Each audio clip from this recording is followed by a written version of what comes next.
Les gars, moi je ne parlais pas de Jonathan, parce que je commence à voir qu'il y a des gens sur Twitter qui disent comme quoi je dis qu'il est fake. Je ne parle pas de Jonathan, Jonathan n'est pas fake, il est exactement vrai. Il est pareil en off qu'en in. Et que vraiment, c'est un bon gars. Je ne parlais pas de lui, je parle de certaines personnes qui font des stratégies avec moi et qui derrière n'assument pas les stratégies et essaient de faire va un peu faire de la lèche aux équipes contre qui ils ont voté. Donc voilà, ça m'énerve. Il y a un an pile poil, j'avais ma toute première contraction. Voilà, il est 17h30. Ça y est, le travail commençait. Et ce soir, on allait dormir à l'hôpital. Bon allez, direction le magasin de jouets pour acheter les cadeaux de Thiago. Voilà, demain on va faire un déjeuner avec lui en famille, tous les 4. Et on fêtera ses 1 an avec tout le monde dimanche. Trop hâte, ça va être trop mignon. Bon, t'es prêt ? On y va, c'est parti. Mais t'es prêt pour quoi ? Hein ? T'es prêt pour quoi ? Pour demain ? Non, c'est pas pour demain quoi ? Demain Cannes. Ah oui, parce que demain soir, tard, il va rencontrer la femme de sa vie. Voilà, je vais lui présenter une petite que j'ai dans mon répertoire. Et je te jure que tu vas te marier avec. Enfin, peut-être pas te marier, mais en tout cas rester des amis avec elle. Si Dieu veut. Si Dieu veut. Faut que je te fasse beau gosse, hein. On va aller voir le salon des fratés. Allez, petite coupe au salon des fratés. Je suis trop contente, j'ai eu le permis. Merci ma Steph. C'est la meilleure. Vraiment, je vous jure que c'est la meilleure. Regardez bébé. Oh, merci ma Steph. C'est la meilleure auto-école de toute la planète. Je suis trop contente. Merci mon amour. Regardez, elle est trop belle. Livia elle s'appelle. Je suis la plus heureuse. Aujourd'hui c'est ma journée. J'ai eu mon permis. Je suis trop contente. La meilleure monitrice au monde. Je l'aime trop. Elle va me manquer. Ah, tu me manques. Bon, tu vas venir me voir à Marseille. Hein. Ouais. Tu vas venir me voir à Marseille. Ouais. Je suis trop contente. Pour les personnes qui me demandent à combien de semaines j'en suis tout simplement à 19 semaines aménorrhées et 17 semaines pas aménorrhées. Alors écoutez, je peux pas vous expliquer c'est quoi la différence parce que je comprends pas vraiment. Je suis pas trop, enfin peu importe. Du moment qu'on m'a dit quand j'accouche, moi ça me va.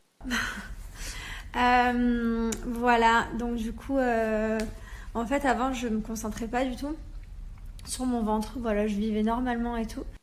Et maintenant, depuis que je suis allée chez la gynécologue parce que j'avais justement la boule en bas du ventre et qu'elle m'a dit que c'était la tête du bébé qui poussait, maintenant je me suis rendu compte la dernière fois que voilà, ça y est, il bougeait, qu'il poussait même mon ventre. Et maintenant, du coup, le soir, je mets ma main sur mon ventre et je la pose et j'attends. Et tout le temps, je sens le bébé bouger. Et du coup, c'est vrai que je suis trop contente. Mais je m'étais jamais... En fait, avant, je sentais pas. Et en fait, je m'y concentrais même pas. Je posais même pas ma main sur le ventre. Pour les personnes qui me disent que j'en fais trop, que c'est pas possible, qu'on sent pas avant 6 mois, je peux vous garantir que je sens mon bébé. Je ne suis pas une folle. C'est pas des gaz que j'ai dans le ventre. Je connais les gaz. D'ailleurs, je suis allée chez les gynécologues en urgence parce que justement, ça poussait vers le bas depuis quelques jours et je comprenais pas ce que c'était. Donc, elle m'a confirmé que c'était la tête du bébé qui était positionnée à cet endroit-là. Bref, peu importe. Je n'ai pas que ça à faire mentir, mais ça me fait beaucoup rire que tout le monde donne son petit avis. Et pour celles qui me disent mais moi je sens pas, mais moi je sentais pas avant de me concentrer, avant de poser ma main dessus, en fait je me rendais pas compte. Donc peut-être essayer de poser votre main et attendez, enfin je sais pas. Bon, en tout cas ça viendra quand ça viendra, mais c'est trop du kiff quoi, c'est que du bonheur. Je suis trop contente. Là je peux rester comme ça pendant des heures. Donc c'était des Roumains. Mais bon, on s'en fout d'où ils viennent en soi, c'est plus question d'éducation. Genre franchement les parents, au bout d'un moment, éduquez vos enfants. On est au cinéma, il y a plein de gens, ils sont là pour passer un moment tranquille. Et ça crie, ça prend des photos, ça gueule et tout. Il y avait un couple à côté de nous, les pauvres, ils ont rien demandé. C'est un couple qui nous ressemblait un peu jeune, la petite fille blonde. Ils pensaient que c'était elle, du coup ils étaient là, ils la prenaient en photo, ils nous montraient du doigt, ça criait. Le film il avait commencé. Non mais sérieux les gars, aucune éducation, sérieux au bout d'un moment faut se calmer. Du coup j'ai accepté au début les 2 premières filles qui m'ont même pas demandé, elles sont arrivées avec leur téléphone, elles sont pointées devant moi alors que le film avait commencé normal. Mais bon, t'es obligé d'être gentil, sinon après t'es froid, t'es hautaine, nanana. Mais sauf qu'après il y a toute l'asthma qui est arrivée, et franchement limite c'était oppressant. Enfin heureusement qu'il y avait Arthur pour calmer le truc. Quand le cinéma, quand il fait noir dans la salle et que t'as plein de gens qui viennent vers toi avec leur téléphone, franchement ça fait peur, je vous dis la vérité. Et là donc du coup Arthur me dit ouais on va partir 10 minutes avant la fin du film. Déjà je loupe la fin d'Aladin, ça me saoule, mais bon c'est pas grave, tu vois, au moins ça évite tout conflit et tout, parce que je suis vraiment pas là pour me prendre la tête. Je suis c'était à la base passé là pour passer un bon moment. Donc on sort 10 minutes avant. Et là, vas-y, que ça nous course poursuite. Mais des fous, les gens, franchement, on courait et tout. Genre, c'était n'importe quoi. Arthur me disait, viens, je te mets sur mon tapis volant. Enfin, on essayait de détendre l'atmosphère. Mais en soi, les parents, ils ont quand même laissé leurs enfants, les gamines, elles avaient 10 ans, sortir du cinéma en pleine ville à 10h du soir, me suivre jusqu'à la voiture, jusqu'au parking. Des fous. Enfin, franchement, calmez-vous, les amis. Voilà, il suffit d'attendre gentiment la fin du film, de venir me parler. Il n'y a pas de problème, on prend des photos, tout ce que vous voulez. Mais il y a des manières de faire, c'est tout. Franchement, j'étais abasourdie. Bon, franchement, ça devient un petit peu saoulant en fait. Avec Auré, on s'est arrêté pour aller manger, donc on s'est arrêté dans une station essence. Et franchement, il y a un bus avec je sais pas combien d'adolescents qui sont arrivés, je pense une quarantaine. Et on venait de payer pour manger, on allait s'installer. Et quand en fait, tout le monde a commencé à arriver, à crier après nous, c'est Iléna, c'est Aurélie, c'est Iléna, c'est Aurélie. Franchement, vous êtes hyper mignons, c'est touchant de voir que vous êtes nombreux à nous suivre et à nous reconnaître. Mais au bout d'un moment, on est quand même des êtres humains et avoir des gens qui nous encerclent pendant... Bon, ça s'est coupé parce qu'on m'a téléphoné. Je disais, donc voilà, c'est hyper embêtant en fait. On se sent oppressé, étouffé. Enfin vraiment, limite, on était en panique, on savait pas quoi faire. Tout le monde nous a encerclés comme ça et j'ai carrément dû dire non pour faire des photos, ce que je déteste faire. Vous savez, pour les gens qui me croisent, quand on me demande de faire des photos, je les fais sans réfléchir en fait. Je les fais directement parce que ça me fait plaisir de faire des photos avec vous. Mais là, au bout d'un moment, si je commence à faire une photo avec une personne, je fais des photos avec 40 000 personnes. Je suis fatiguée, j'ai 3 heures de route, j'ai même pas pu manger. Je suis désolée aux petites filles qui m'ont demandé des photos et à qui j'ai dit non, mais voilà, il faut essayer de comprendre. On reste quand même des êtres humains. Et voilà, c'est un peu chiant quoi. Donc j'espère qu'on va retrouver une pompe à essence très vite, que je vais pouvoir manger, parce que franchement j'ai trop faim. Ouais. Souvenez-vous, la dernière fois, c'était Hubert qui me mettait la haine, qui vous appelait avant de venir vous chercher pour savoir où vous alliez. Là maintenant, ce qui m'énerve le plus, c'est les livreurs Amazon ou UPS ou n'importe quoi.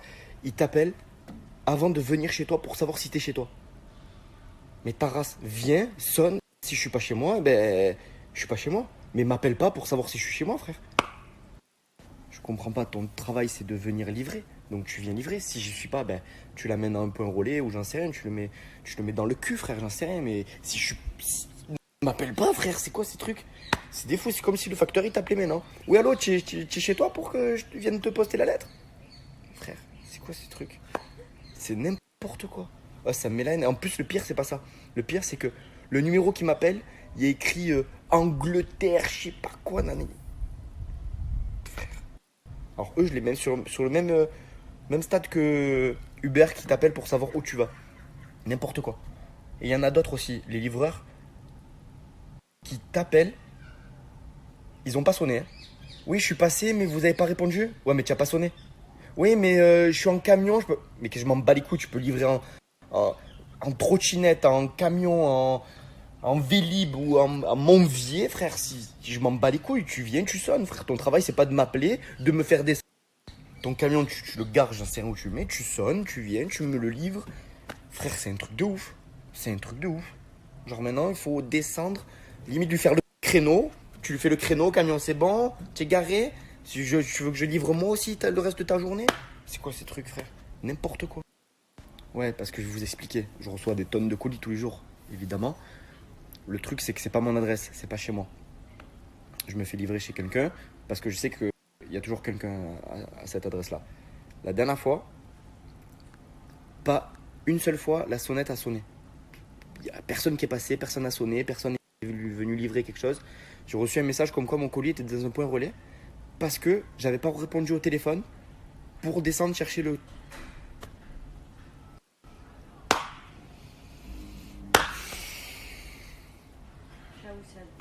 Ah, c'est abusé.